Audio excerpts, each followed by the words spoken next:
Hola, bienvenido, bienvenida a Calidad para Pymes. Mi nombre es Claudia Benavides y soy la persona que te enseñará ISO 9001 de manera fácil y eficaz para implementar en tu empresa.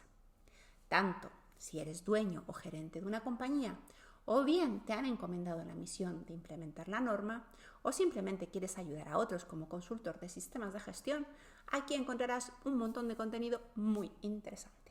Hoy vamos a hablar de las calibraciones en ISO 9001-2015.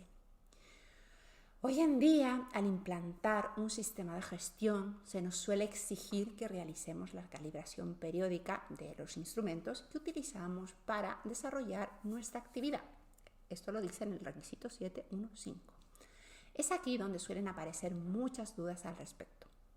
Veamos algunos de los aspectos que habitualmente despiertan inquietudes en quienes no estamos familiarizados con la metrología, pero que inevitablemente dependen de ella para garantizar la confiabilidad de sus mediciones y por lo tanto de sus procesos.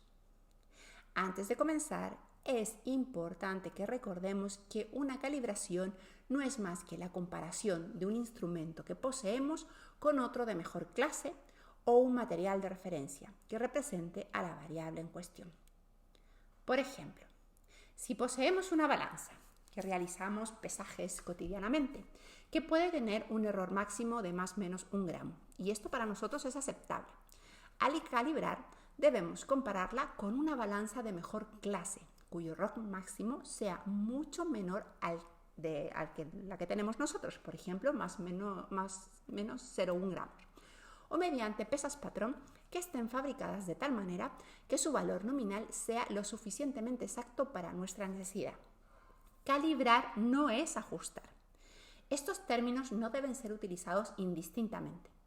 Es muy común que pensemos que cuando calibramos un instrumento, modificamos alguna característica para que mida mejor. Esto no es así. Calibrar un instrumento no implica intervenirlo, sino compararlo con otro mejor y ver cómo está funcionando. Es decir, nos da información acerca de la calidad de las mediciones realizadas por nuestro instrumento. Si lo intervenimos, estamos ajustándolo. Trazabilidad. Uno de los aspectos más importantes de la metrología es la trazabilidad. La trazabilidad nos garantiza que lo que medimos en nuestro proceso tiene una correlación con la variable primaria definida por convención. Por ejemplo, si nosotros estamos trabajando habitualmente con una balanza que nuestra definición de kilogramo se corresponda con la definición de kilogramo que posee el BIP-M, que es la Oficina Internacional de Pesas y Medidas en París. En resumen, que estemos hablando de lo mismo cuando todos nos referimos a un kilogramo, a un metro, a 1 grado Celsius o cualquier variable, ¿vale? Para que se cumpla este punto, debemos calibrar nuestros instrumentos siguiendo una cadena ininterrumpida de calibraciones hasta llegar al patrón primario. Un ejemplo típico es que nuestra organización envíe sus instrumentos a calibrar a un laboratorio privado acreditado. Luego, el ENAC y el ENAC al BIP-M, ¿vale? Con esto se define una sucesión de calibraciones concatenadas que nos permite relacionar nuestro instrumento con el patrón primario. Aunque no realicemos calibraciones de manera interna, debemos asegurar siempre que se mantiene la trazabilidad metrológica. Si nuestras calibraciones son realizadas por un laboratorio proveedor, es fundamental que sean realizadas por laboratorios acreditados o al menos supervisados por entes competentes. En el caso de España, es la entidad nacional de acreditación ENAC quien se encarga de supervisar los laboratorios y acreditarlos. Al trabajar con laboratorios acreditados de la red de ENAC, nos aseguramos que existe la trazabilidad y de que nuestros instrumentos son comparados de manera sucesiva con instrumentos de mejor clase hasta llegar al patrón primario. Si quieres saber qué otras acciones imprescindibles necesitas para continuar con la implementación de ISO 9001, te dejo en la descripción y por aquí arriba el vídeo donde te cuento mucho más, ¿vale? Otra pregunta. ¿Cada cuánto calibrar nuestros instrumentos? Pues lamentablemente no existe una respuesta única a esta pregunta. Si tuviésemos que responder con una sola palabra, esta sería depende. Depende de muchos factores, la verdad. Pues mira, depende de la frecuencia con la que lo usemos, la criticidad de ese instrumento en nuestro proceso, el historial de dicho instrumento o también de exigencias legales. Supongamos que tenemos un calibre con el que habitualmente realizamos la medición del espesor de una pieza en particular. Está claro que no es lo mismo si tomamos un par de medidas por semana que si lo utilizamos de manera permanente durante las 24 horas. Es por esto que un mismo instrumento de igual marca y modelo puede tener dos plazos de recalibración completamente diferentes, al igual que su vida útil. Debemos destacar que la mayoría de las normas de la serie ISO 9001, 22000 y 45001 nos piden que contemos con un programa de calibración. No nos hablan de tiempos específicos porque sería imposible estandarizar algo así. Lo único que sí debemos hacer es definir una frecuencia de calibración para cada instrumento que sea crítico para nuestra operación y cumplirla sin excepción. Aquí existen dos posibles casos. Si no hay reglamentación legal que aplique, somos nosotros quienes definimos el plazo de calibración de cada instrumento. Si algunos instrumentos estuviesen alcanzados por metrología legal, los plazos deberán ser los definidos por las reglamentaciones correspondientes, sin importar las cuestiones planteadas anteriormente. No debemos permitir que un fabricante o un laboratorio nos imponga un plazo de calibración. Es muy habitual que lo hagan, para ellos es una cuestión comercial, ¿vale? Pero nosotros, nuestra empresa, tenemos la potestad sobre la definición de esos plazos. Una vez definidos los plazos, pues deben cumplirse, aunque el instrumento no se utilice o se utilice menos de lo esperado. Los plazos también se pueden ir ajustando con el tiempo. Cada vez que realicemos el plan de calibraciones, lo podemos verificar. Si entre sucesivas calibraciones el instrumento se mantuvo muy estable, pues podemos evaluar la posibilidad de alargar los plazos. El caso contrario también se nos puede dar, que podemos acortarlos. Lo vamos viendo caso por caso. Esta tarea la suele realizar el departamento de calibración, aunque puede variar o se puede realizar en conjunto con otros sectores como producción o mantenimiento.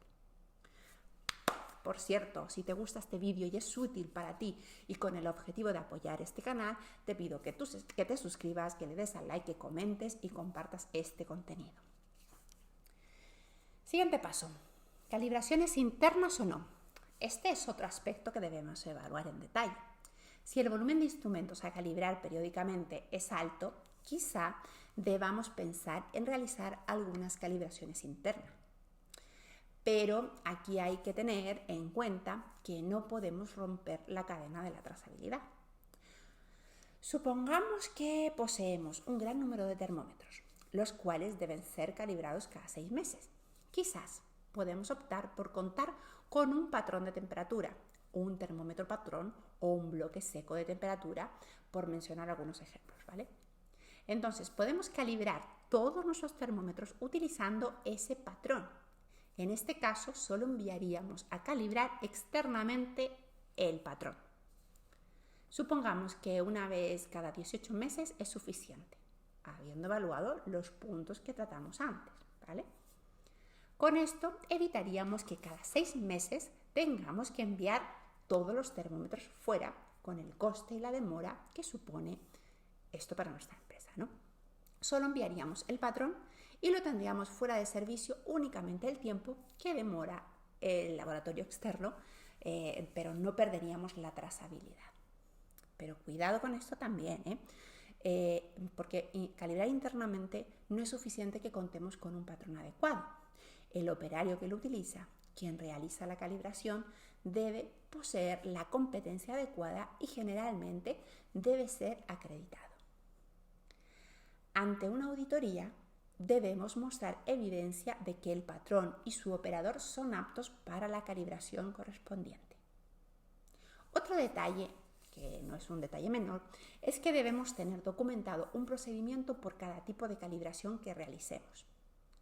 Estos procedimientos son técnicos y suelen contener detalles tales como el cálculo de la incertidumbre, la cual debe ser realizado por personal idóneo, ¿no?, que sepa sobre este tema. En el kit de documentos de calidad para pymes incluimos una lista de procedimientos y hojas diseñadas para documentar estas verificaciones. Te voy a dejar en la descripción una lista con las que nosotros tenemos, las que incluye el kit, ¿vale? Si consideramos que nuestro volumen de calibraciones es alto o debemos demostrar un alto grado de competencia y trazabilidad, otra opción es implantar un sistema de gestión bajo la norma 17025. Y que un ente competente lo acredite y lo supervise, ¿vale? Esto si fuese mucha cantidad. En el caso de las calibraciones realizadas externamente, también es necesario que contemos con los procedimientos de calibración, ¿vale? Externamente, perdón, que no contemos con los procedimientos de calibración, perdón. Sí debemos tener documentada la gestión de las calibraciones, con qué frecuencia, qué instrumentos, a través de qué laboratorios, etc. Si necesitas ayuda para crear procedimientos para verificaciones internas, puedes contactar con nosotros y te pondremos en contacto con los profesionales de confianza que colaboran con Calidad para Pymes. La importancia de las verificaciones intermedias, ahora hablaremos de eso, ¿vale? Un buen hábito para mejorar nuestro control sobre los instrumentos es que realicemos verificaciones intermedias con frecuencia para detectar cualquier posible inconveniente. Volviendo al ejemplo de la balanza, supongamos que calibramos cada 6 meses a través de un laboratorio externo. Solo tendremos información real del estado de la balanza cada 6 meses. Lo que suceda entre una calibración y otra lo desconocemos, solo lo estimamos. Si entre calibración y calibración ocurriera un problema o la balanza comenzara a medir incorrectamente, nos enteraríamos recién al calibrarla nuevamente. Pero para evitar esto, un buen ejercicio es que realicemos verificaciones intermedias. Las verificaciones intermedias son como comprobaciones rápidas de funcionamiento que nos dan indicios de si la balanza está funcionando correctamente o no. En este caso, podríamos tener alguna pesa patrón con el que verifiquemos diariamente o semanalmente, por poner un plazo, si la balanza está midiendo dentro de valores normales. Si vemos un desvío o comportamiento atípico muy evidente, la sacamos de servicio y realizamos una calibración excepcional. Esto nos permite detectar antes los errores, estos tremendos errores de medición que pueden poner en riesgo nuestro funcionamiento. La verificación no es estricta como la calibración, pero es muy útil y fácil de implementar. Por último, los certificados. Mencionaremos algunos detalles a tener en cuenta sobre los certificados de calibración que nos emita un tercero. En primer lugar, siempre y sin excepción, deben aparecer expresada la incertidumbre de medición. No vamos a profundizar mucho en este tema por ahora, pero es fundamental que aparezca para que sea considerada una calibración. Por otro lado, y como mencionamos anteriormente, no debe aparecer ni sugerida ni impuesta una fecha de recalibración o vencimiento, solo la de realización de la calibración actual. Muchas veces notaremos diferencia de costes entre un certificado de calibración con sello ENAC y otros que no lo poseen, así sean idénticos. Esto se debe a que pertenecer a una red de laboratorios acreditados posee un coste, claro, de mantenimiento importante para el laboratorio, impactando en el precio final para el cliente. Cuando está presente el sello ENAC o cualquier equivalente de otro país, sabemos que hay un control adicional sobre esos certificados. Pues nada, hasta aquí el vídeo de hoy. Si te gusta lo que te he contado, no te olvides que te puedes suscribir, darle un like, comentar y espero volver a subir vídeos que os ayude con más aclarar dudas de ISO 9001. Cualquier duda os leo en comentarios. Adiós.